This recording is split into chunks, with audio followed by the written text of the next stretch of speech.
Welcome, guys, back to the Grateful Living podcast. Today, I'm thankful to have Leslie Weirich with me. Leslie is a suicide prevention specialist for the Oaklawn Community Mental Health Center and a keynote speaker who speaks about hope and resiliency wrapped around suicide prevention and mental health awareness. Leslie lost her son to suicide during his junior year at Wabash College on September 10th, 2016. She realizes that suicide is stigmatized, and her hope is that by sharing Austin's story, her son, she will get people talking and working towards a common goal of ending young adult suicide. Leslie, thank you so much for joining us. Well, thank you, Arnav, for inviting me to be on your podcast to talk about this important topic of suicide, and in particular, the rise in youth suicide in our nation right now. Yeah, of course. I'm really thankful for you doing the work that you do. Um, I guess to set the scene for people that don't know your story and don't know Austin's story, um, can you give us some background on, um, maybe some, what he was like as a kid, and then maybe some intro into Austin, the first couple of years of college? Arnav, he was voted scholar athlete every year of high school.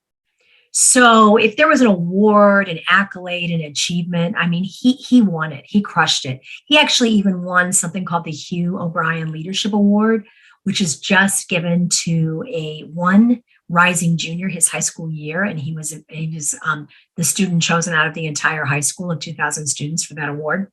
So as I said, he was an overachiever. And when I go through and I speak all over the nation now to young people, I share our story and I talk about Austin's background, not to boast about his achievements. I share it to raise awareness that that's the face of suicide, Arnav. The face of suicide doesn't look like what you think it might have looked like, or, it doesn't just happen in someone else's family or to someone else's child, or you hear about it on the news. We have to change the language and around mental health in our country, because as I say, if the last 2.5 years with what we've gone through with this pandemic haven't taught us anything, they've taught us that we need to peel back the layers on mental health. Anxiety, depression, suicidal ideation impacts everyone. Every one of us at one point in our lives, if we live long enough, we're going to have challenges, we're going to have struggles. So let's talk about it. Let's stop whispering about it being someone else's kid. Suicide doesn't care about your zip code, how much money you have in the bank, your socioeconomic group, the color of your skin, your age. It impacts all of us. So what really, our story is rather unique because our son chose one of the last remaining all-male college campuses in the United States, Wabash College. A very good school, very academically rigorous, a private all-male college west of Indianapolis. So, when Austin chose that college, we thought, that's Austin, because he was so driven in everything he did. And Wabash's mantra is kind of like, we groom and educate the leaders of the world. Every Wabash alum one out of every 8 Wabash grads will be president or CEO of a company in the first 10 years of graduation. I mean, they really equip these young men to be leaders, right? So Austin chose that college, wonderful school. We love that college. But what made our story very rare and unique, he played football at Wabash, was by sheer coincidence, Arnav, our son happened to take his life on September 10th of 2016, which is World Suicide Prevention and Awareness Day. So on the 2-year anniversary of Austin's death, which was September 10th of 2018, once again, World Suicide Prevention and Awareness Day, the co-captain of the Wabash football team, beautiful young man out of Carmel, Indiana, by the name of Evan Hansen, also died by suicide. So both young men, I mean, I couldn't make up this story if I tried, nor would I want to. But both young men playing at the same small, all-male private college knew each other, played on the same team, and both died exactly 2 years apart on World Suicide Prevention Awareness Day. So within a few weeks, Evan's parents, Chuck and Mary Hansen, have done incredible work, and I'll share more with you about Evan. They stepped out to be interviewed in the local news in Indianapolis. And my husband and I were contacted by the Indianapolis Star, the newspaper there, to ask if we would like to talk about our story and share our story with the Hansons. So we agreed, and we were interviewed about the middle of the week. That story ran in the newspaper. And by that weekend, a few days later, it had made national news as a human interest sports story because it was so rare. So we realized that gave us a platform. We needed to share our story. We needed to start talking about mental health, and we needed to start, trying to do something to save other families from going through the loss that we have and the loss that the Hansons did. So that kind of launched my speaking. I was working actually as a financial recruiter, sort of trying to get out after work in the evenings on weekends, doing occasional keynotes, speaking in civic groups, starting to talk in more and more schools to young teens and adolescents in health education classes and things like that. So it just became, there weren't enough hours in the day to get to all the schools. So on February 25th of 2020, so this would be like 2 weeks, right, before the world shuts down with COVID, I'd been invited to speak at a charter high school in South Bend, Indiana, and that's about, half hour from Notre Dame, if your listeners know where Notre Dame is. I went into that I took a day off, and I went in there and I spoke to 3 90-minute health education classes that day in this high school. So I started asking the class if they wouldn't mind raising their hand if they've lost a friend or a family member to suicide, someone they knew, someone they loved. And I'll tell you, Arnold, I was shocked. Over half the hands went up in all 3 classes. Now that was pre-COVID, right? So I came home and, I told my husband that was kind of my aha moment. I said, you know what? If not now, when? Because as I shared with you earlier, I'm not young, I'm 62 and I need to get out. And so if not now, when? So my husband and I kind of talked about it, and we decided that I was going to resign from my position and really try to launch a full-time speaking career out of this, right? Whatever that might look like. So fast forward 2 weeks later, clamp, the world shuts down. And I had 6 schools left that wanted me to speak that spring. And I thought, these kids were hurting before the pandemic. It's only going to get worse with all this isolation. And, little did we know, right, how long this was going to go on. So couldn't get back into the schools because they were all closed down. But I decided, okay, I'm going to start my own nonprofit, 501c3. As I was starting to reach out to people to develop my board and things like that, I received a call from the CEO of our local community mental health center. And they'd heard me speak, and they did not have a designated suicide prevention program in place. And they're a fairly large community mental health center. We're talking 1,000 employees, 4 campuses in 2 counties. They do a lot of great work in substance abuse and addiction, lots of good work, but they didn't have something just earmarked for suicide prevention, especially youth suicide. So we started discussions in October of 2020 about what would it look like if I were to partner with them and share our family's personal story with their resources in mental health. Because one of the things that would happen as I was speaking in schools and in groups, my talk can be very triggering. I go very deep into our son's story and what happened the evening that he died. And many times when I leave, there are not enough clinical resources for the kids that want to talk after I leave the building. So I thought this could be a really great partnership because I could have the clinical support after my talks. And so in January of 2021, so about a year and a half ago, not quite a year and a half ago, I became the first suicide prevention specialist for Oaklawn Community Mental Health in covering 2 counties. The county I live in is Elkhart County, and then St. Joseph County, which is where Notre Dame University is. So my goal, my dream, after my son died, I started researching suicide prevention programs around the nation and how they worked and what was effective and did a lot of homework in that area. So my dream was to get the funding to put a program in place that I had identified as one of the best programs I had ever seen. And it's called Sources of Strength. And Sources of Strength is an evidence-based suicide prevention program. And the funny thing about it, Arnav, is it's a suicide prevention program that rarely mentions the word suicide. It's a wellness program. Mm. Because guess what? When you teach wellness, you prevent suicide, you prevent bullying, you reduce school violence. So, what Sources of Strength does is it teaches kids, we can talk about risk factors and we can certainly discuss those if your listeners want to know. But I always tell everybody, I'd much rather talk about protective factors because what we believe Sources of Strength says is it's very important to reach these kids, these young people, before they're ready to jump off the bridge. We want to move upstream. We want to start talking to them and working with them and building resiliency in these kids so that not when, but, I want to say not if, but when the tough times come, like the last 2 years, right? Yep.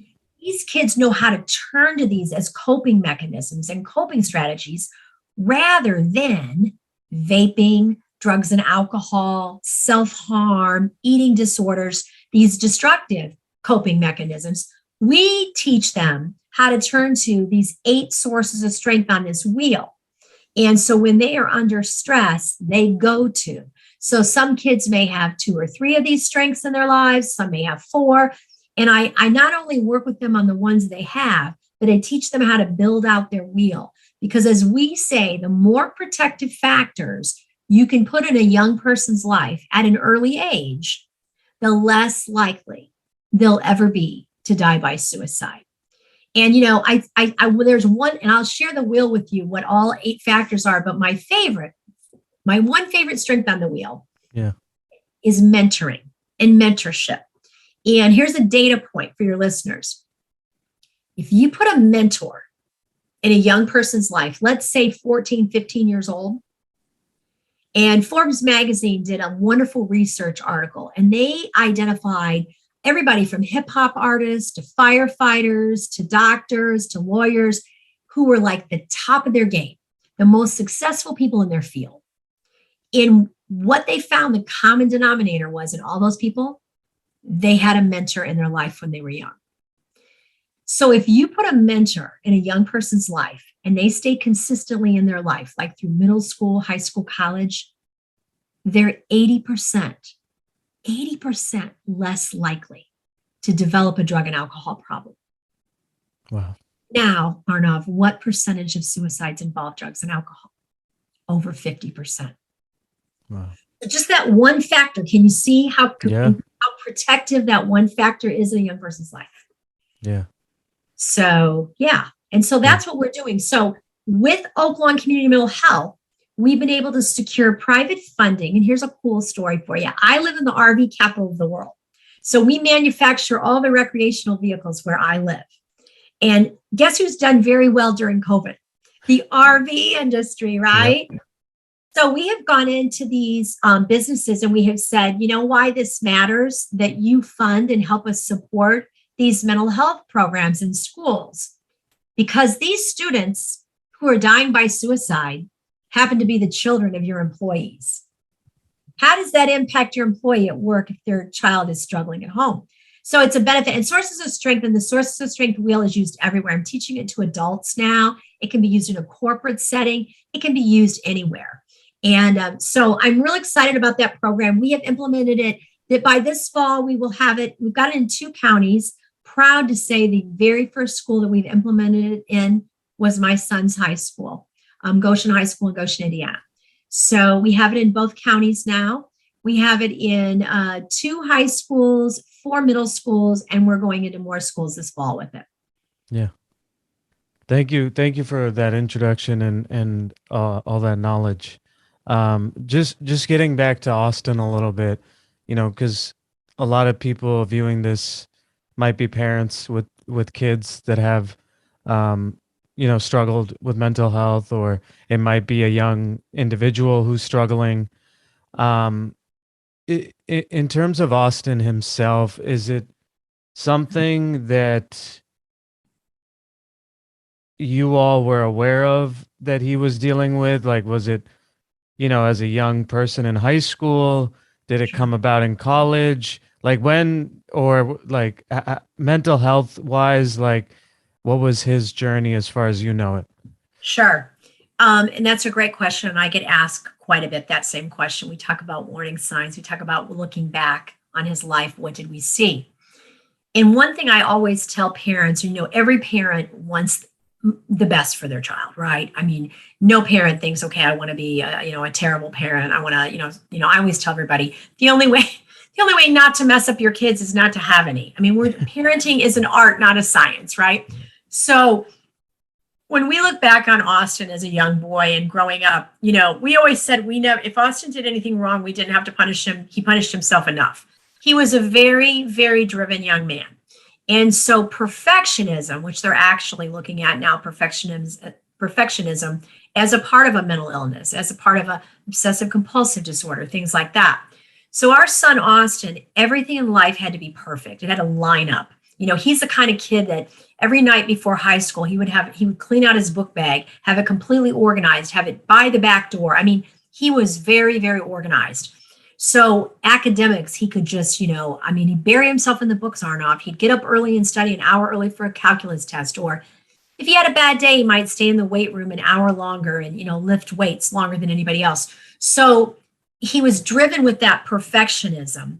And one of the things, and I always say the weak link in my son's life was always relationships with young women. Because as we know, what's not perfect in this life? Relationships, people. And when you're young, right, and you're still trying to figure out who you are. So for Austin, his identity was wrapped up in football very, very much. And his freshman year of college, he actually had 3 back-to-back football injuries in an 8-week period. The last injury took him, actually was in practice, and he just got down in a stand, and Austin was a big boy. He was 6'4", 240 pounds. So he got down in a stand and he actually dislocated his elbow. So when that happened, they had to actually take him to the hospital and put him under anesthesia to get that elbow back in.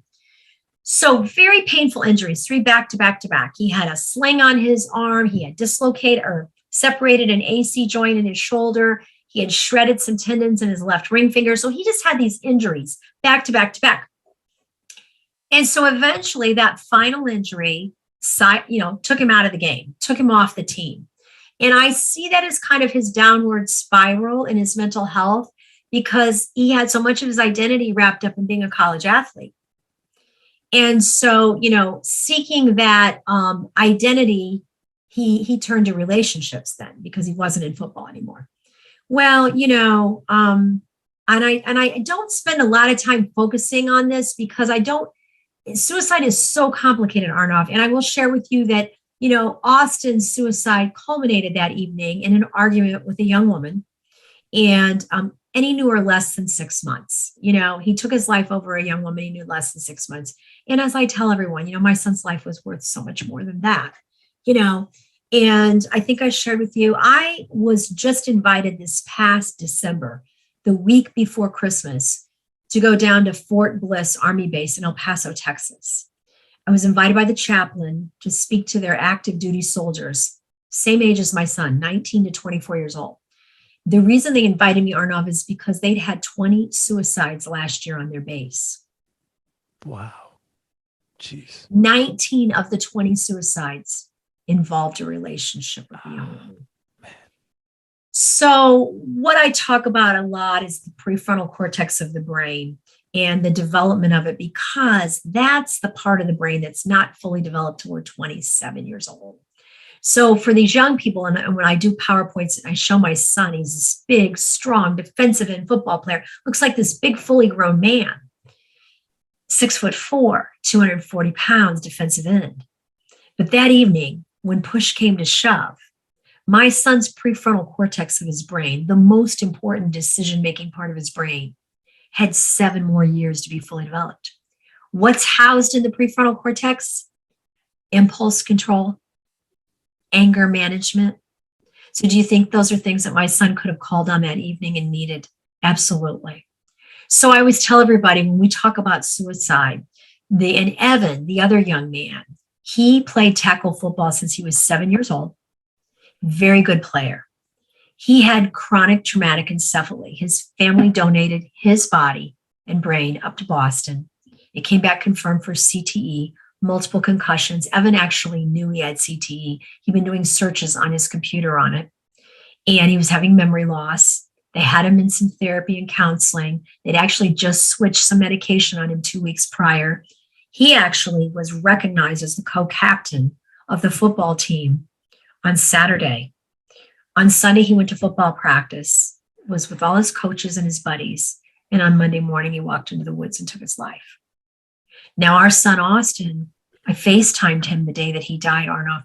We talked for 45 minutes that afternoon. He was on top of the world. Told me about all his new classes that semester. Told me about how he was going to go out for burgers with the guys because the football team had a bye weekend that weekend. He had chosen not to play football anymore, which we were kind of relieved because he'd had those injuries, and he was going to start to get prepared for graduate school. He was looking at either getting his MBA or going to law school. So he was still living with the football players, but he was not going to play that year. So they were all going to go out that evening for burgers. And we obviously tracked his credit card. Everything he told us he was going to do, he did that evening. He told us that they were going to go out to the home of one of his friends and watch the Notre Dame game the next day. So everything he did, he said he did. And this young woman showed up as a surprise. We could tell on the text messaging that he wasn't expecting her. And they got into an argument that evening.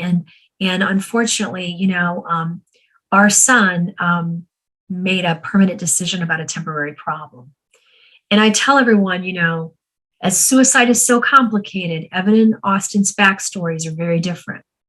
What leads up to that moment is very different. Everybody's life story is different. Their circumstances are different, but it comes down to that split second when they lose hope and they can't see to the next moment that things are going to be different. Things are going to be better. As I tell young people when I speak to them, your feelings matter and they are important, but you can't act on a feeling in a moment, because 5 minutes from now, your feelings are going to change. An hour from now, you're going to feel differently. And if my son could come back here, Arnoff, he would be the first person to tell you what an incredibly stupid thing he did and how he wished he could take it back. So what I do is I try to teach these young people about their brain, about their emotions hijacking their brain. It's called an amygdala hijack, their fight or flight response, and how not to act on that impulsive moment when they're so angry or they're so upset about something somebody posted on social media or a breakup they've had with a boyfriend or girlfriend, to hold on. And I give them tangible tools, and we can talk about those to your listeners. I give them tangible tools so that immature brain can hold on, because what we know is that suicidal ideation, that heightened suicidal ideation, where you have the most, you're at the highest risk of harming yourself, can last anywhere from 20 minutes to 2 hours. So if we can get that person past that window and keep them alive, chances are they'll never be at that heightened of a risk again in their lives. So how do we do that? And that's what I teach young people through my program. Yeah. Again, you let me know, but I don't want to push you too much, but Sure. you talked about overachievement, perfectionism. I'm curious, did he also, as you look back, did he struggle with asking for help? Oh, yes. And we can talk about young men. Absolutely. And what we say, Arnav, when we look back at our son's life, we understand now that Austin was battling depression, a low cycling depression, but he hid it and masked it so well in perfectionism. That was his coping mechanism. So what I tell parents when I speak to parents, and I do a lot of talks with parents, I'm getting ready to do an evening just with adults and parents on Monday, May 9th in my community called Evening of Strength, where I'm going to answer a lot of questions. High achieving kids are at great risk of self-harm because they can't get life quite perfect enough. And failure is something that Austin could not accept failure. An A- was a failure. And so when you get those kids like our son, who is winning every award on senior night, our son won $26,000 in renewable academic scholarships. Every other name called out that evening was Austin Weirich, Austin Weirich, Austin Weirich. That's a lot of pressure. That's a lot of pressure. And I did a Facebook Live with a group called the Immigrant Moms, wonderful group based out of around the Dallas, Texas area. And it was started by a young mom who came here from Cameroon.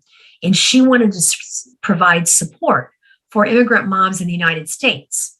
And one of the things that they're having a real uptick in suicide in their community, because if you think about it, a lot of doctors are Asian, a lot of doctors are Indian, a lot of doctors are, why? Because their parents, she said, when they come to this country, their parents say, I didn't work this hard to bring you to the United States for you to bring me B's and C's. You better bring me A's. So it's so much pressure. And one thing that I tell parents, and I say, listen, I'm not a perfect parent. My child died by suicide. Learn from me. Learn from me. But one of the things that I say, Arnav, is the greatest gift a parent can give their child is to teach them to fail early and fail well. Because there's something in the ability to pick yourself back up and go, okay, what I learned from that, and guess what? I'm still here. I survived it. And go forward. So I tell parents, it's okay to sit on the sidelines and cheer your kid back up when they fall in a track meet or something, but don't be running out on the field wiping off their knee. You have to build resilience in your kids, and you have to teach them that failure is not fatal. Failure is education. If you live and you learn how to incorporate failure into your child's life early, they're going to be resilient. They're going to be ready for what comes at them. They're going to be ready for hybrid learning and pandemics and things like that. So for our son, everything had to line up. And when things didn't line up, and I will share with you, in high school, he had a breakup. It crushed him. It crushed him. He's never going to have another girlfriend. He was never going to, he was a good looking boy. I don't know if you've seen pictures of my son, but he could have pretty much had any girl he wanted, right? And it was always the end of the world. He would emotionally plummet. And then his dad and I would say, Austin, you're young. There'll be another girl. There'll be another relationship. It's going to be all right. It was always the end of the world to him when a girl would break up with him. It would just crush his spirit. So then he'd pick himself back up again, get back on. And then, he would once again go into a relationship. And when you're with an overachiever in a relationship, and especially young girls, because relationships are not strong at that age, they're going to disappoint him. They're going to let him down. They're going to cheat on him or lie to him or whatever the case may be. That happens in young relationships. It's like these soldiers at Fort Bliss that 20 of them die by suicide. Here's what happens. They get deployed. They go off for a month. They come back. Their wife or their girlfriend has been unfaithful. They can't handle it. They take their life. And while I shared with these soldiers, we talked a lot about the 8 signs of a toxic relationship, 8 warning signs. We talked to them about gun safety, because there you've got, active duty military. So you've got a perfect storm. You've got guns on base. You've got to really talk about that stuff. And what I just shared with them, Arnav, as well, it is very honorable, maybe and noble to die for your country. It is not for your girlfriend or your wife. Walk away. Walk away. There is no relationship worth taking your life over. But when that heightened sense of emotion hits that prefrontal cortex, and that prefrontal cortex is where our executive level functioning decision making comes from, they don't have that to fall back on. They don't have that life experience to go. And especially young teens, 14, 15, 16. When they have a breakup, it's the end of the world, because they don't have anything to draw from. They don't have any life experience. They can't say, oh yeah, I remember when so-and-so broke my heart back then, and I'm going to get through this. It is the end of the world to them, because their world is so short and so young. So we have to give them resources and tools to turn to when that brain gets overwhelmed. I call it an amygdala hijack. The back of their brain hijacks their reasoning. And we talk about what to do in those moments when that happens. And I tell them, you're going to have those moments. They're going to hit you. But we're going to talk about how to get through them better than my son did. So you make a better choice and you're here tomorrow. You know, maybe there's a parent out there that has a son or daughter similar to yours. You know, with the education that you've gotten and with the reflection you've done, um, is there something you would say to that parent? Is it get them in therapy, get the kid in therapy? I mean, I'm because this is a case where just as a third party perspective, you know, not even just saying this because you're in front of me, but it doesn't seem like there was much you or your husband could have done in the sense of it. It sounds like he just had a panic attack, you know, late at night and rushed, you know, to, you know, viewing like it was the end of the world or something like that of that nature. Um, you know, and so in that way, I don't even like, there's not much guilt I think you should feel, but, um, as you look back on that, is there anything you would have done? I'm not sure. Like again, I preface it. I don't think that that's a fair way for you to look at it. That you should have done anything differently. But if a parent does have a kid similar to Austin's qualities, what would your recommendation be? Sure. Well, let me share a little bit more about our story. I'm back up a little bit here, Arnold. So we knew this was not a healthy relationship. And we had Austin in therapy and counseling over the summer. So he took his life on September the 10th. So he was seeing a therapist, he was seeing a counselor. And, and just to kind of work on just, graduating, adult things, everything, but incorporating to the relationship. So he knew that we were concerned about this relationship not being healthy. And there were a lot of red flags, which I'll share. So he had told us that the relationship had ended and it was over. And we found out afterwards that it had not ended. And so after his death, so, this young woman happened to be with him when he took his life. So, and like I said, once again, I don't necessarily blame her because I think Austin had his own struggles. She was the catalyst that evening. But I do think that when you talk about the mental health of young men, a couple of real important things here to mention. Number one, especially people that are raising sons, as we talk about male mental health and young male mental health. I've actually been invited to do a TEDx talk at Austin's campus next fall, and I'm going to talk about mental health of young men, right? On an all-male campus. So it's going to be an interesting talk. Yeah. So it's really important that we have got to change the language around mental health and suicide so that people know, and we have to normalize it, that everybody struggles and there is no weakness and no shame in asking for help. So when it comes to relationships, and getting back to the question that you asked me to talk to parents about, I would say there are some warning signs. And one of the things I think that is a really good indicator of your son or your daughter, if your daughter is in an unhealthy relationship too, is a change in behavior. And what I mean by that is usually in these toxic relationships, they can get to be very controlling, which leads to isolation. So you want to make sure that your son or daughter is not withdrawing from friends, withdrawing from family, withdrawing from things they love to do, whether it's playing football or whatever made them who they are, music, art, whatever, they no longer want to do that anymore. They've lost interest in the thing that they love the most. That's a sign that it's probably time and beyond time to get them some therapy and some counseling.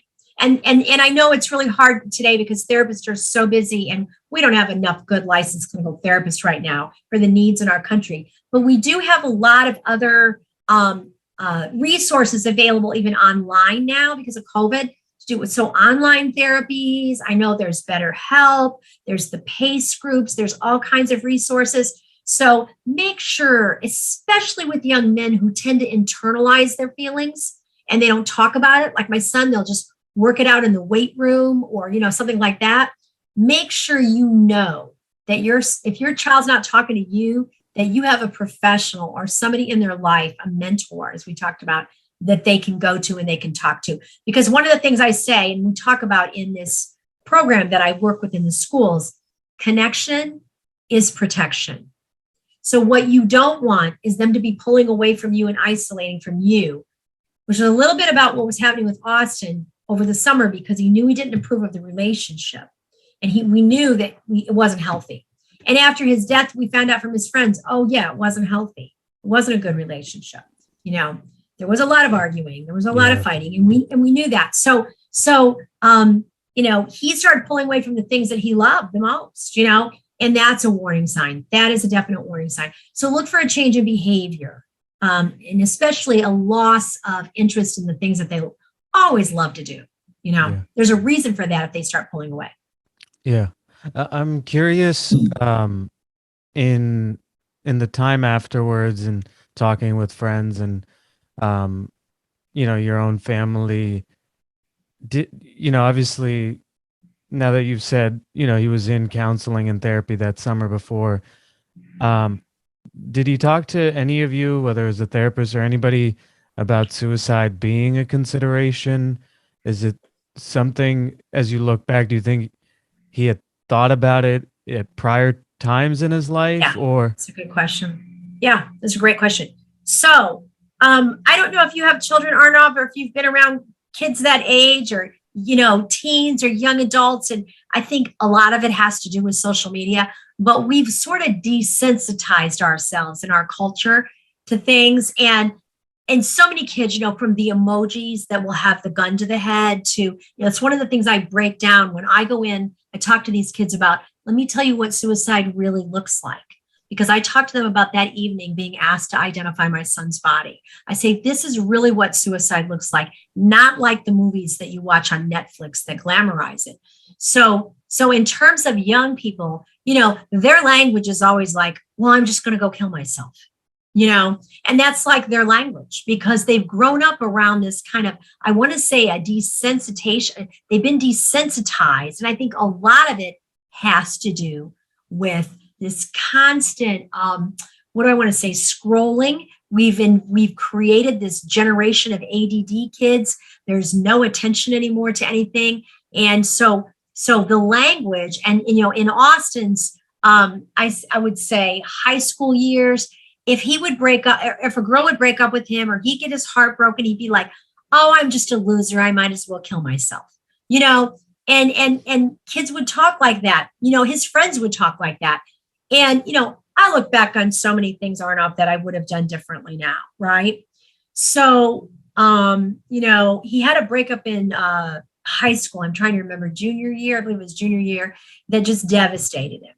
And immediately we got him into therapy. We got him into counseling, and so he had counseling throughout high school. He had counseling throughout college, but just for him, and everybody's story is unique. There's always a different, like I said, there were, I want to say, a pattern of about 5 to 6 suicides in a row when we lost Austin, of young men in our area, young men we knew about. Out of that group, I think 5 of the 6, there was a girl in the backstory. So what we need to teach our young men and women, is relationships at that age rarely are the ones that you're going to wind up with in life. When you're in you do hear about people being high school sweethearts, but it's rare, right? Or, middle school or whatever, is that it's really part of your education and learning. You're really, really developing yourself to be in a relationship. When you get older, you're learning from this relationship. So for Austin, he would make comments when he was in high school. And his dad and I would talk to him about it. And like I said, he had one relationship in high school that just crushed him. And we were like, okay, he's heartbroken, but we need to get him to a therapist to talk to him about how he's feeling, And so, those moments would come up. But when we look back on them now, was that really true suicidal ideation? Because one of the things I've learned in the training that I do is if we all get really honest at a certain point in our lives, can we ever say that we've never ever had a thought of suicide? How hard life has been. I don't think I want to be here anymore. I don't know if I can face tomorrow, right? How many people can say they've honestly never thought that in their lives? Now, does that make you suicidal? Does that make you, what is the risk for that in your life? And I want to normalize that. What I want to tell people is that's kind of a normal thought in all of our brains. When we're under stress, at times we may go, you know what? Life is just hard. It'd be easier if I didn't have to go through this anymore, right? Does that mean we're going to act on that? Does that mean we're going to, end our life, or we have a plan to end our life, right? There's a big difference. So when you talk about the young brain, or like a young boy or young adolescent like Austin, when they have that thought when they're growing up, it's really part of growing up. And it's part of a normal dialogue that we want to have with kids is, hey, listen, if you have a suicidal thought, let's talk about it. It doesn't make you crazy. It doesn't make you weird. It doesn't make you stupid. As I tell kids in health education classes, it makes you normal.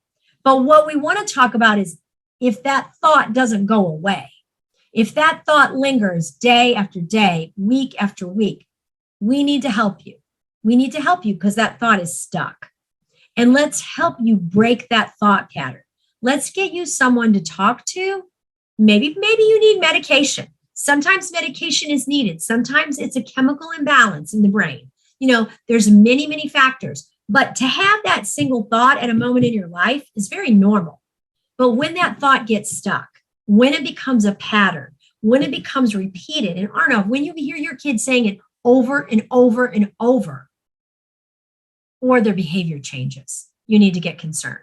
So did we hear Austin repeating that pattern over and over and over in high school? No, we didn't. Yeah. So I don't know if that answers your question or not, but it's really a pattern of behavior that parents should watch out for. Yeah. Leslie, one of the tough things about this topic is, today there's a parent finding out that they've lost their child.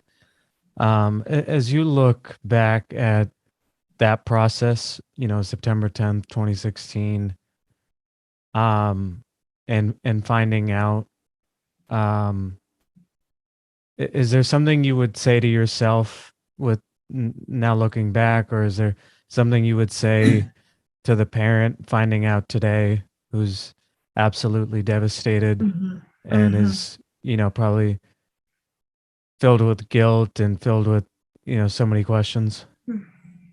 Well, Arnav, I'll share this with your listeners. And, I'm trying to observe confidentiality here. But as we are speaking and podcasting and recording this right now, about 45 minutes from here, there is a service going on.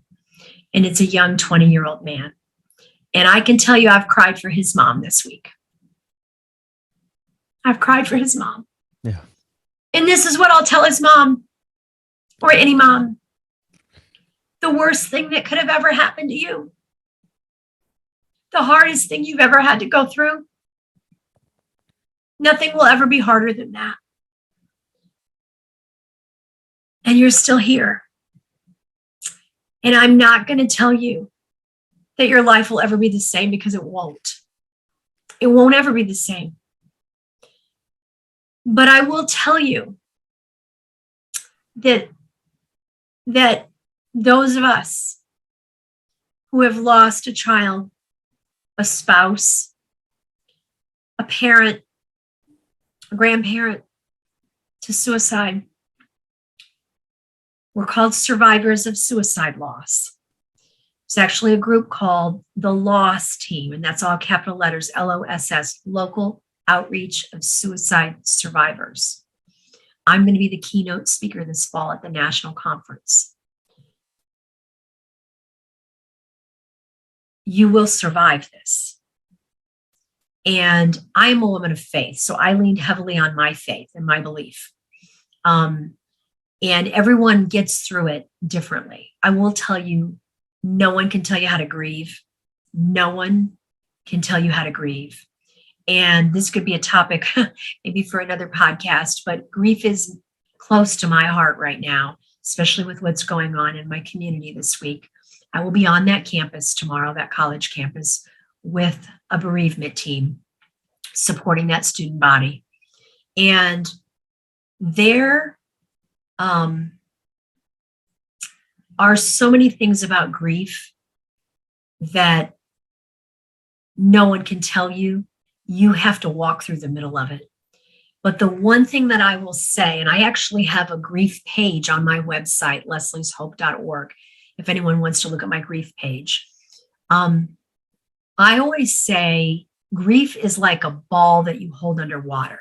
You ever been in a pool or a lake and you've got a ball and you can shove it under the water, Arnav, right? Yeah. You're going to hold both hands and you can hold it down. Yeah. As long as you got both hands on it, it's going to stay under that water. But how long can you keep both hands on that ball? So I always tell everybody, you know what? If you let your hands off that ball, that pressure is going to come up and that ball is going to pop up in the air. But eventually that ball settles down and it floats on top of the water. It's the best analogy I have for grief. You can stuff it for a while, but you can't stuff it forever without having it come out sideways. And I have a long journey with grief. I've lost many people I love. Austin is the only one I've lost to suicide, which is a complicated grief because as we're doing this podcast, it opens up a lot of the guilt, the shame, the stigma, the what ifs, the woulda, coulda, shouldas, right? That don't come with a grief that is by cancer or heart disease or something like that. So I believe that grief is something that is really unique to every single person because every single person had a different relationship with the person they lost. I was Austin's mom, so I grieved differently for him than my husband did as his dad, than our daughter did as his sister. So we all have to go through our grief kind of side by side, but differently. So I will tell that mom or that dad that nothing's ever going to hurt you harder than that news that you just got, that news you just received. It's the worst moment of your life, and you're still here. So lean on the people, as I call us. We're in a club that nobody wanted to join, Arnav. Lean on those of us who are further down the path than you. Because I had a dad and a mom come over to my house probably about 3 years ago that had lost a son, a 21-year-old son. And, we thought maybe they'd be here for an hour. They were in our home for 4 hours.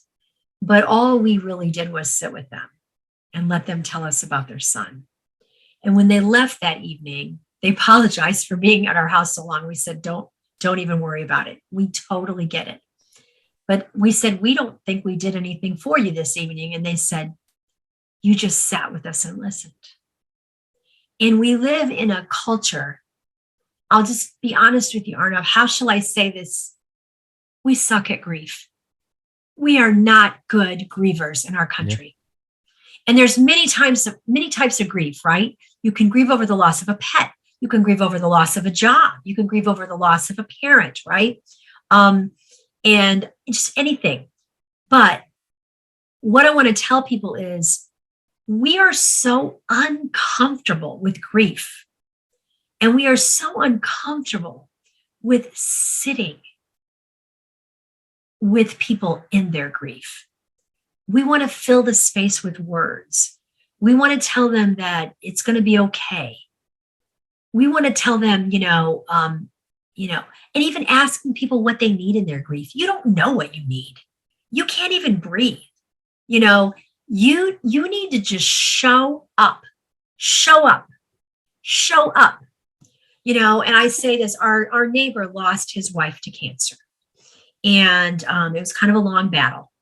And it was in the fall of the year. And we looked next door and there were leaves all over. And, he needed his grass mowed. And, We just got our mower out, went over there and mowed. We didn't ask him, hey, can we mow your yard? Hey, can we pick up your leaves? It needed to be done and we did it.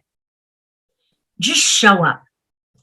Just put a bag of groceries on the porch. Don't say, hey, what do you need? Because they don't know what they need. Shovel their snow. Figure out when their kids need to be picked up. Whatever you can do to just alleviate that, because they need to rest. They need space and they need time. But I told somebody one day, I had a real good friend that lost her son in a car accident when he was 17 years old. And I said to her, do you know the difference between you losing your son in a car accident and me losing my son to suicide?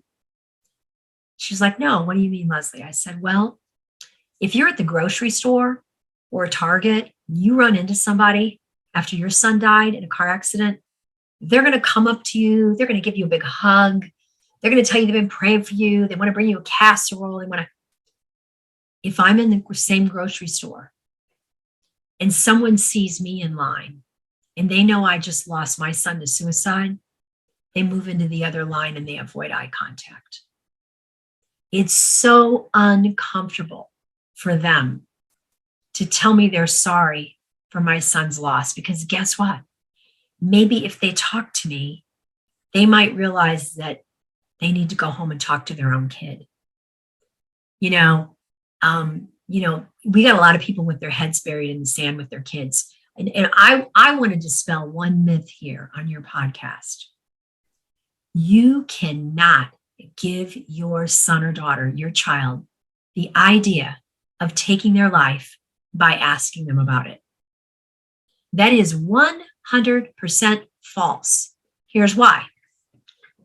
Arnav, if you asked me today on April the 25th, 2022, right? Yep.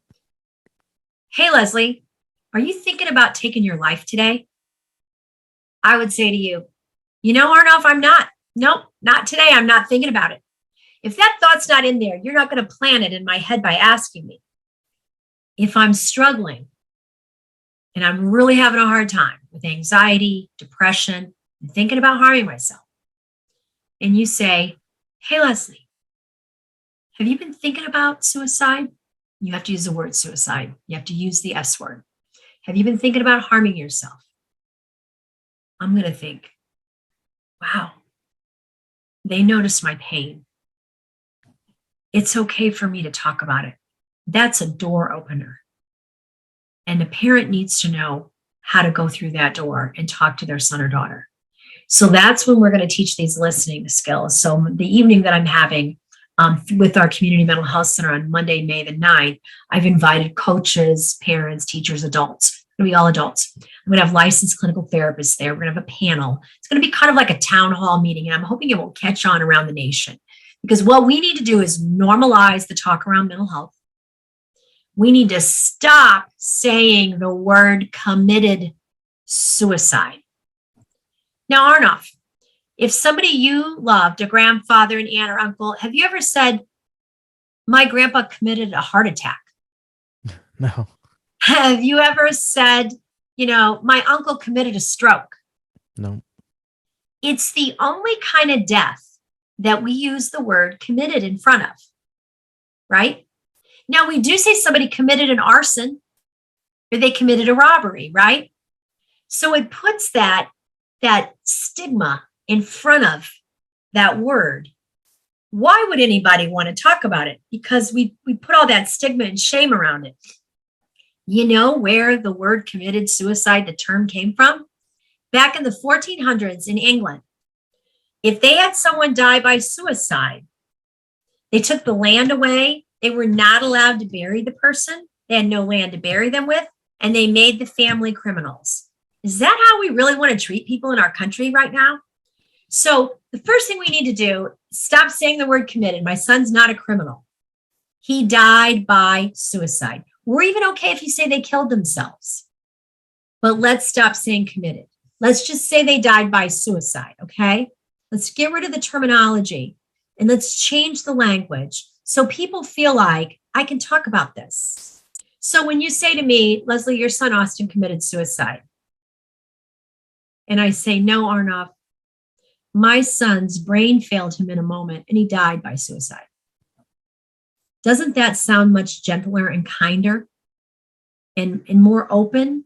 And so I think we need to really realize that until we can wrap our heads around changing our language, language matters in everything else. Look, we're using pronouns now. We're sensitive in every other area, but not mental health, not this language. So we have to really work on that. We have to do better. Yeah. Leslie, you have the, you know, um, I don't know how to say it, but like you've had time, um, you know, over 5 years now. I'm curious, what would you say to the parent out there that's maybe in year one or year two? I mean, obviously life changes so much. Is there something you would say to them if they're on, 0 to 1 or 1 to 2 or two to Right. three? Like, is there something that would have helped you? I'm not sure, but if is it, you seeing a therapist and Mhm, processing and talking mhm, about it mhm, every week, or mhm, is there mhm, any piece of mhm. advice that comes to mind? What a good question. Thank you for asking that question, Arnav. I don't believe anybody can get through this kind of a loss by themselves. Don't isolate. Don't isolate. And don't and if you could if you could read my emails, if you could read my messages through LinkedIn, you would understand how common this is. When we lost our son Austin, um, I had a good friend. We had a lot of music at his service. And I had a good friend who played the piano at his service. And when I called her to ask her if she would play this song, she broke down and opened up to me that her daughter had attempted her senior year of college. Now, this young woman is beautiful and married with 3 children now. And, this young woman that attempted. When one of the, I said the greatest gift that I've been given since I lost my son, Austin, is the incredible people I have met along the way. And most of my deepest friends have had a loss of a child to suicide now, or a spouse, or a brother, or someone. 2 of the people going with me tomorrow, in fact, the man, this is a cool story. One of the men that's going with me on the college campus tomorrow is 81 years old. Wow. His son, Ryan, died by suicide 20 years ago, and they started a grief center here in our community called Ryan's Place. Wow. So I'm taking other people with me. I'm taking a young woman who lost a brother 3 years ago at 30 years old, because it's all well and good that you can study all of these things. You can study grief. You can study what we call suicidology. You can study all this, but there's nothing like people with lived experience. We get it. We get it. So to talk to anybody who's in year 1 or year 2 or year 3, I would say, please don't isolate. Please don't feel like you're the only one this has ever happened to. There are so many of us out here. You are not a bad parent because your child died by suicide. You need to make sure that you get support for yourself and take care of yourself, whether that's, I really am a strong advocate, a very strong advocate of grief counseling and grief support. Our family, in fact, I grew up about 65 miles from where I live, and there's a community-wide grief center that was built in my hometown of Fort Wayne, Indiana. In our family, they have 4 certified licensed grief therapists in this community center. So anyone who experiences any loss at all can receive free grief counseling for 13 months past their loss. And my family donated a grief counseling room, and it's named after my parents. And it's in that room that I received my grief therapy for Austin, in the room that's named after my mom and dad, which was very special. Little did I know when we donated that money to that building that I too would be using that room for my own grief counseling for my son. So I think grief counseling is very, very important. I think one thing I want to share with anybody that's gone through any kind of a loss, Arnav, is grief is not linear. It's not like, okay, I'm moving from year 1 to year 2 to year 3 to year 4. I can tell you, I could be in a grocery store I mean, my husband and I were on vacation last week, and we went out to eat. And I call this a grief landmine. You are walking along and you have it could be a song, could be a smell, a fragrance, an odor, could be food. Food is a big trigger for me because my son loved to eat. He was a big boy, he loved to eat. So I will be walking along and I will just plummet into a grief landmine. And here's what I've learned through my grief therapy. I let myself go down in it. And then I feel it. And then I let myself come back up. Because now I don't stay down in it. Now, when you're in year 1 or year 2, you're going to stay down in it a little longer. And that's all right. But when you're down in it, don't isolate. Make sure you reach out. Text a friend, call somebody. And if you can find someone like me in your area who has lost a child, that'll come and just be with you, just sit with you. They don't even have to talk to you. You can tell them as little, as much, or nothing. But don't be alone. Make sure you have somebody to talk to, and know that the worst thing that you've ever had to live through, the worst news you're ever going to hear, it'll never be harder than that day. You've already lived through the hardest day. You talked about it a little bit there, but I'm curious, from a parent's perspective, right or wrong, you feel a certain responsibility for your kids, even though, at 18 or whatever, they become adults, quote unquote. Yeah, quote. I'm curious, have you been able to get out of that mindset or, do you have any advice on getting out of that mindset of guilt and not forgiving yourself or questioning everything, things like that? The woulda, coulda, shouldas. The woulda, coulda, shouldas. I have a good friend, Ann Moss Rogers, who speaks all over the nation on suicide prevention, has written books. She's an amazing speaker, author. And she actually has a blog called Emotionally Naked. And she wrote an article and she lost her son, Charles. He battled addiction, and he actually died by suicide about a year before we lost Austin. And he also was 20 years old. And so Anne wrote a beautiful article on her blog called The Woulda, Coulda, Shouldas. And, we all process grief differently, and we all have a different timetable. And as I was saying, grief's not linear. So you're gonna be going along and maybe having a great few days in a row. In the beginning of grief, you might have 1 or 2 okay days. And then further along, you might string together 3 to 4 of those days. And then, as you move out, it might get longer. But I will tell you one thing, that I always say, sorrow and joy we hold in the same hand. They go together. We don't live a life without sorrow. We don't live a life without joy. But when you have a loss of somebody, especially a child by suicide, as you're asking about the guilt, the first time you find yourself smiling or laughing or thinking something's funny or enjoying a meal, you have a tendency to feel like you shouldn't be doing that because they're not here. How can you dare have fun when you've lost your child? How can you dare go on a vacation when your child's not here to go with you? And I think that that's something that grief counseling really helped me with, is the further out I moved from my grief. And once again, I'm 5.5 years out, Arnoff, so I couldn't be having this conversation with you 3-4 years ago. I'm allowing myself to have more of those moments and less guilt in those moments.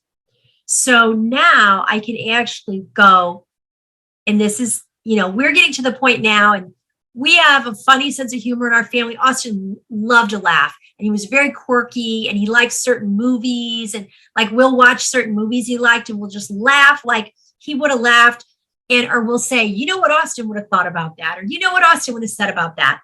So it's a way that we keep him alive in our family. And it helps me to know that, and my husband and I, we've said this many times. One thing, and I have a daughter that's 22, she'll be 23. Austin took his life actually 3 days before our daughter turned 17. And I've thanked God every day it wasn't on her birthday. So in the beginning, we have Austin's death anniversary on the 10th and my daughter's birthday 3 days later on the 13th.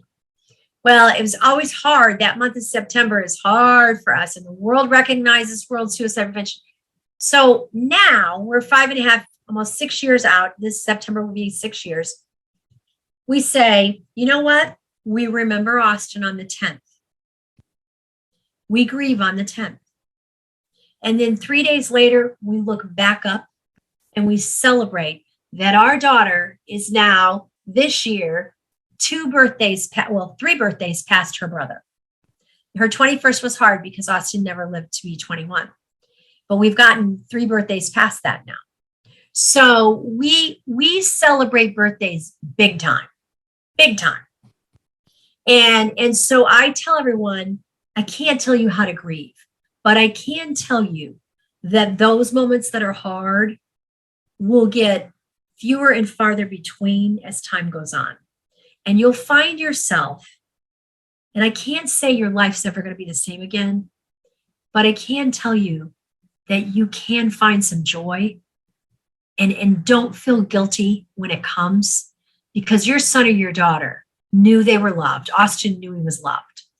And like I said, we had him in therapy. This boy, he went to every football camp. I mean, he was loved, not just by his family, but by his coaches, by his teachers, but he knew he was loved. And that split second, that immature brain made an impulsive move. And I said at Austin's Celebration of Life service that we had 650 people there. We didn't even run an obituary. And I said at Austin's service, I told everybody to wear red and white because that was his high school colors and that was his college colors. And I said, we're here to celebrate 20 years of his life, not the last minute. We want to talk about who he was. And so, to this day, I'll run into like his high school history teacher or somebody like that and give him a big hug. And I'll be like, how's Austin's favorite history teacher? So these are the people that I had relationships with because of him. And so the moments get farther and farther apart. But grief is a journey and you have to go through it. So if you walk into one of those landmines where you have a memory that is just so painful, or something reminds you of, and you just have to pull your car over on the side of the road and have yourself a good cry. And I will tell you, last night, I had myself a good cry over this recent suicide this week of this young boy, same age as my son. First call I got from the campus was, if you could have given me one of the top 10 kids on this campus that was a leader, that everybody loved, that helped everybody, it would have been this young man. I thought, that was my son. That was my son. So don't think that just because you see a kid that looks like he has it all or she has it all, the outside can be hiding a lot of pain on the inside. You mentioned your daughter in that last sentence there. Is there something, in terms of the grief process that she's been like, Mom, you did really well in terms of this, or how have you handled her being a sibling and Right. things like that? That's a great question. And so as people ask me, how many children do you have? You know how painful that question is for someone who's lost a child to suicide? Do I say 1? Do I say 2? Do I say I have 1 here, 1 in heaven? What's my answer, right? So my daughter goes away to college, and first of all, she's been in counseling and therapy ever since, okay? And maybe the rest of her life. And I tell everybody, and Arnav, I say this, people laugh when I say this, but I say it's really true, but we don't have enough good ones. There's 2 types of people in the world today. Those who have therapists and those who need to be having therapists, those who need therapists. We all need somebody to talk to. Everybody keeps us mentally healthy. And I tell everybody, I say, I posted something on LinkedIn last week that we can learn a lot from dental health about mental health. We don't wait till we have a cavity to go to the dentist. We get our teeth cleaned twice a year. Most people every 6 months, right? It's preventative, right? Do you know that from the onset of the first mental health crisis that somebody has in their life, like the first symptom of a mental health crisis, till when somebody finally gets help, the average is 11 years later. That makes me want to cry. Yeah. I mean, we have got to do better in this country of acknowledging that our heads are connected to the rest of our bodies. And, like I tell the young people when I talk in the school, I say, it's kind of this simple. If you're walking home from school and your friend falls and you can tell they obviously are hurting, their leg is broken, you can tell. Would you just tell your friend, get up, suck it up, you'll be all right, let's go? No. You know your friend's hurting, they're in pain. You're going to call 911, you're going to take them to the doctor. You're going to get that leg set. You're going to make sure they get a cast, they get care. Why do you see your friend coming into class every day, sitting in the back of the room, isolating, not talking to anybody? You know they're struggling. Why won't you go to that same friend and say, hey, what's going on? Yeah. You don't need to feel this kind of pain. Let's get you somebody to talk to. So getting back to my sources of strength. So to answer your question about my daughter, she's been in therapy, and I think that's been the greatest thing for her. It's really made her self-aware. She's learning how to regulate her own emotions. She's learning about stress. It's been a journey, but it's made her much more empathetic to other kids on her campus. My daughter is a music composition major, so she wrote a beautiful song. We released it on World Suicide Prevention Awareness Day in memory of her brother called Fight for You. So she works out a lot of her grief through her music. And so we all have a way that we process our grief, but she's had a lot of support on her campus, and she has a wonderful, amazing therapist. I wish everybody had the therapist that she has. We would all be more mentally healthy if we did. So getting back to my program, Arnav, so this program called Sources of Strength teaches kids 8 protective factors that they have in their lives. So I'll go through the wheel with you real quickly, and I'll tell you how the program works. So we've identified that when people are under stress, we have 3 big emotions that we go to, or a combination of. Their anger, anxiety, and sadness. So those are kind of what we call our go-to stress emotions, because we know stress is part of life. We can't eliminate stress. And some stress is good stress. Some stress helps us study for a test, gets us up and gets us to work on time. We need a certain level of stress. But when that stress gets stuck and it starts to overwhelm us, that's when we make poor choices, like my son did, like Evan did. So what this program does, Sources of Strength, is we identify how the kids process stress, which one of those big 3 emotions are their go-to emotions that they turn to. And it can be even I always tell them, a blended smoothie of all 3, depending on the situation. We work with this wheel, and it shows up differently in every kid's life because, we're all come from different backgrounds, different families, different stories. The first 3, I wish I had my wheel to show you. The first 3 on the wheel are called the people in our lives, the people who show up in our lives. Yep. And they are family support. Now, family support can look different for every kid. We realize that can be adopted family, that can be birth family, that can be what I call chosen family, foster family. So we work through what that looks like in each of their lives. So we've got family support, positive friends. We really talk about positive friends. What are the qualities that make somebody a positive friend in your life? You need to be a positive friend to somebody. So we work on family support, positive friends, and then mentors, which you and I have talked about mentors. Yep. So, if you put a mentor in a young person's life, they're 80% less likely to develop a drug and alcohol problem. And over 50% of all suicides involve drugs and alcohol. So it's incredibly protective in a young person's life. So family support, positive friends, and mentors. First 3, the people in your life. Yeah. The next 3 are what do we do in our lives? Healthy activities. Now, healthy activities can be sports, exercise. It can also be art. It can be music. It can be gaming. It can be cooking. It can be your hobbies. So healthy activities, spirituality or faith, depending on what that shows up and looks like in your life, meditation, your faith practice, your church, whatever that looks like, your mosque, your synagogue. And then this is one I call my superpower, generosity. Generosity and gratitude. And we work with the kids on gratitude because gratitude rewires and remaps the brain when it's under stress. How does that work? Well, do you know that the brain is incapable? I mean, neuroscience tells us this. People who study the brain, incapable of being angry and grateful in the same moment. You can't do it, Arnav. You can't do it. Think about it. Yeah. You can't be grateful and thankful and anxious in the same moment. You can't be grateful and stressed. They just don't go together. So what I do with the kids is we talk about generosity and gratitude and what that looks like, and we work on that in their lives. And then I have them write down, my 3 reasons for living today are. And it can be, I tell them, you can write anything you want. It can be your dog. It can be your grandma.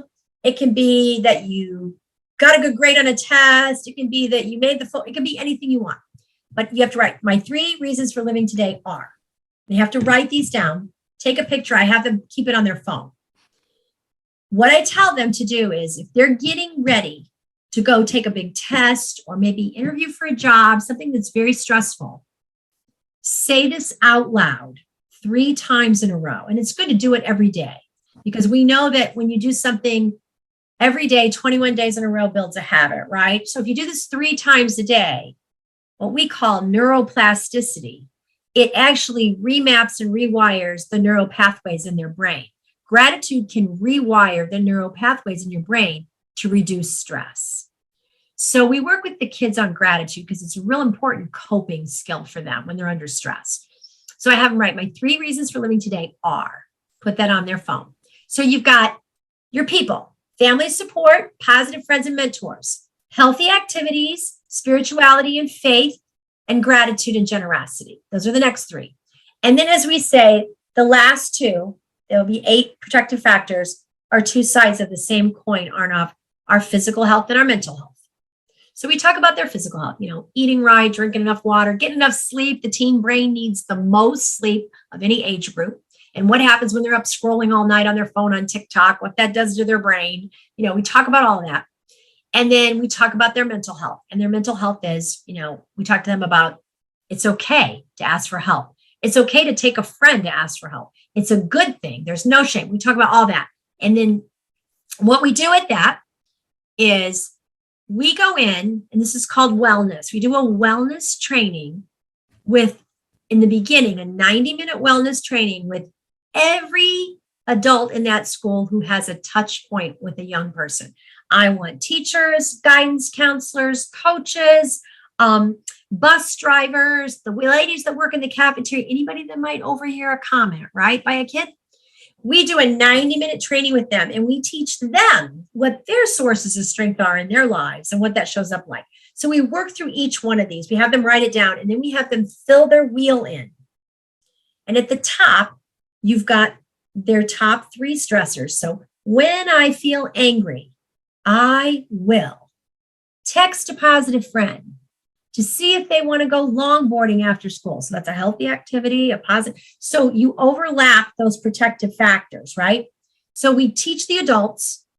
And at that point, we ask the adults, who would like to be an adult advisor in this program? The beauty of this program, Arnav, is it's a peer-run program. The students run the program, and that's why it works. They own it. So they identify what adults might want to be adult advisors, and that can be coaches, that can be people outside the building, youth pastors, anybody that cares about the life of a kid. We ask them to identify a diverse group of students. And what I tell these teachers is, I don't want all your football team. I want 1 kid from your football team. So we want 10% of the student population, diverse group.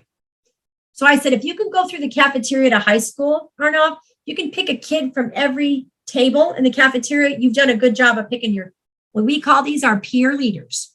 So we want 10% of a diverse student population to become peer leaders. And for every 7 to 10 peer leaders, we want one adult advisor. And so after we do that 90-minute all staff training, we set up a 6-hour training with our adult advisors and our peer leaders, an all-day training. We're not training these kids to be junior psychologists. We're training them to be the eyes and the ears.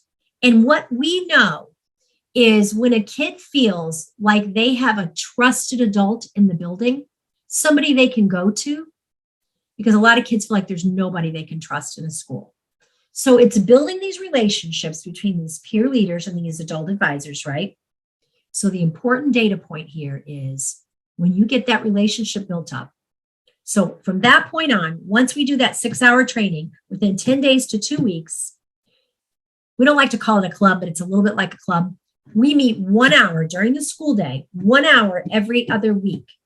And Oaklawn Community Mental Health Center gives these kids a budget to run.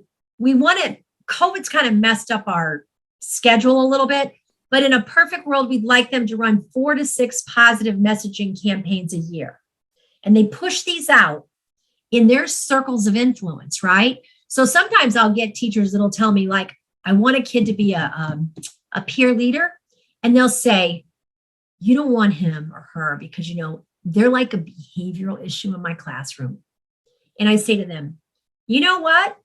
I do want them because they're an influencer in their group, but we need to flip the script, right? We need to give them some positive messaging.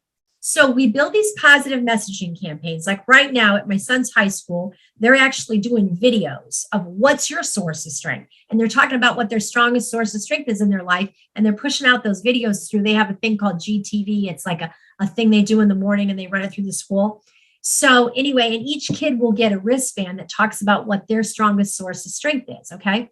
So, just all kinds of cool things we do with them. And then at the end of the year, we bring in a speaker and we have a big celebration at the end of the year because we're always, graduating kids and looking for new peer leaders. But this is in all 50 states in 40,000 schools right now. It was not in, and it's in the Boston area, and it was not in our counties until I brought it and introduced it a year and a half ago.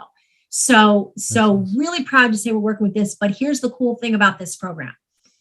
As I said, it's a suicide prevention program that teaches resiliency through these 8 protective factors, but a peer leader, AKA another student, is 4 times more likely to identify the risk of a student about to harm themselves and take them to a trusted adult before an adult would even hear about it.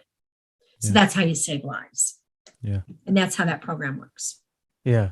Leslie, as we look to close, I'd love for if you could share, a positive memory of Austin, or, something that really can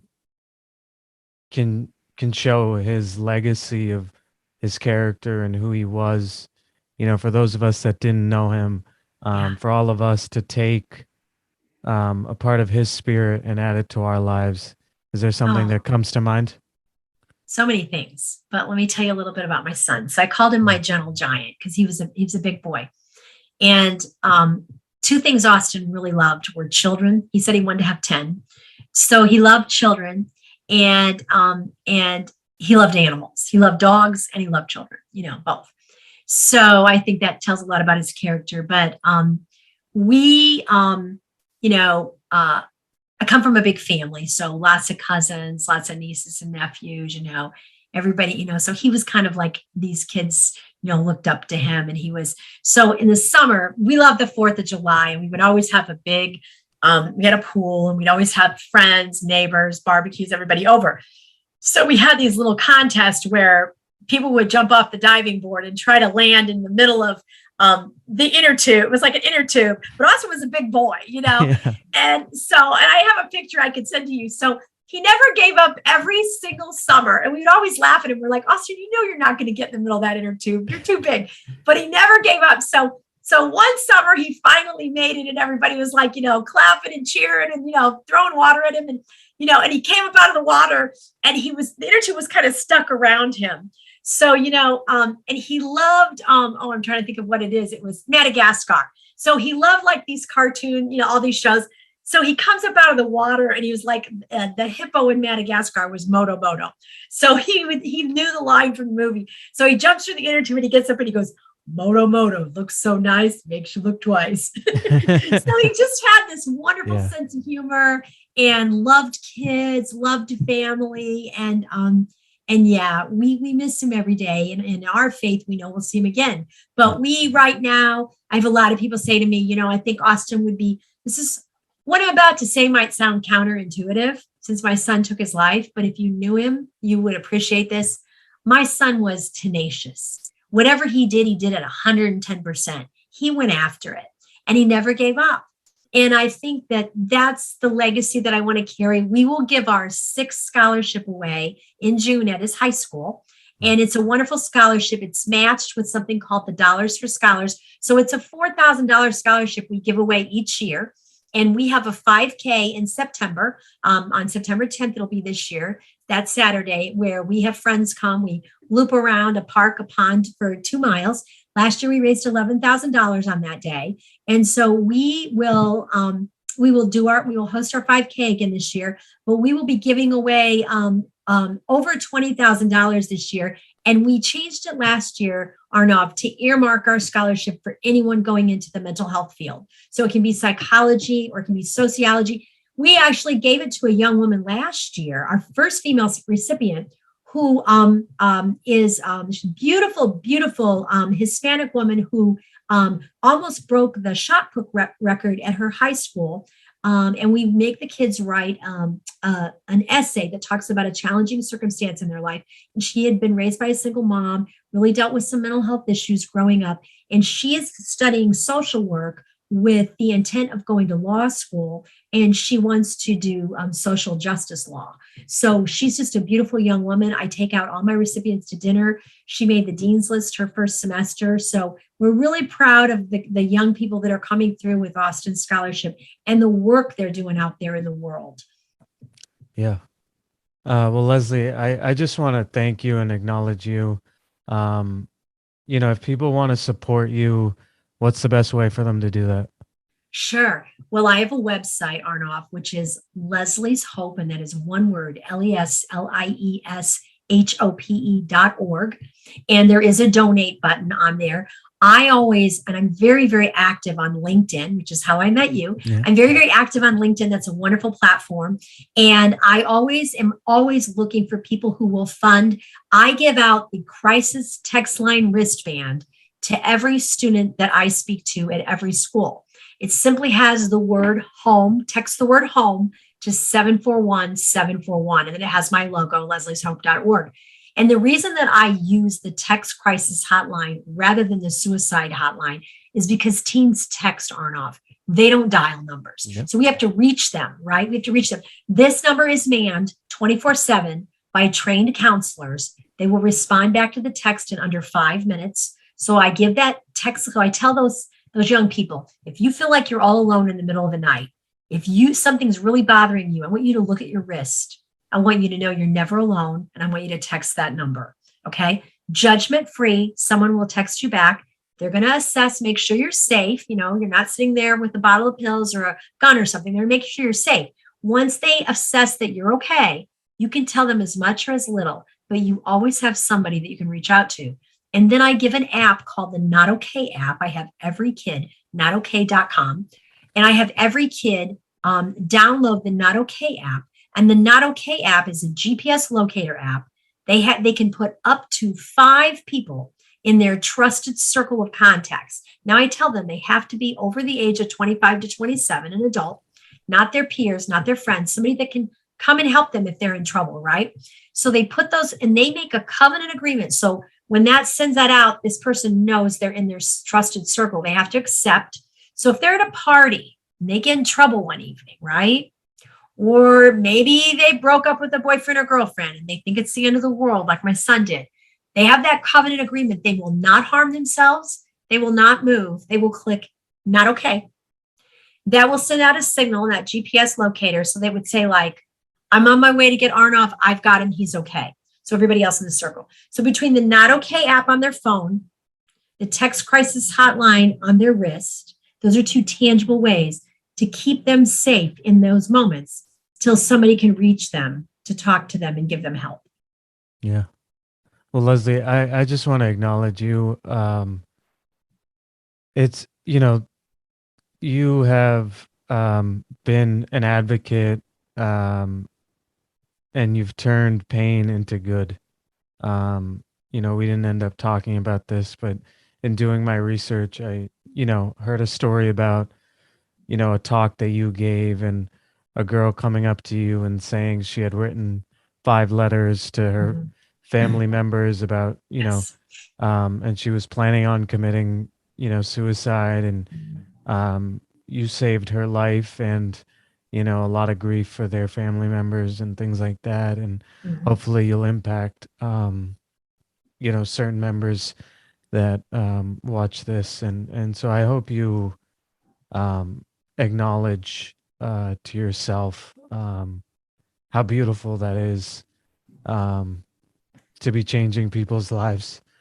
um as someone that's lost people to suicide myself as well, it's really good, and over the years that you've gone through, you've developed great intellectual knowledge, and I just hope you give yourself credit, and thank you for coming on.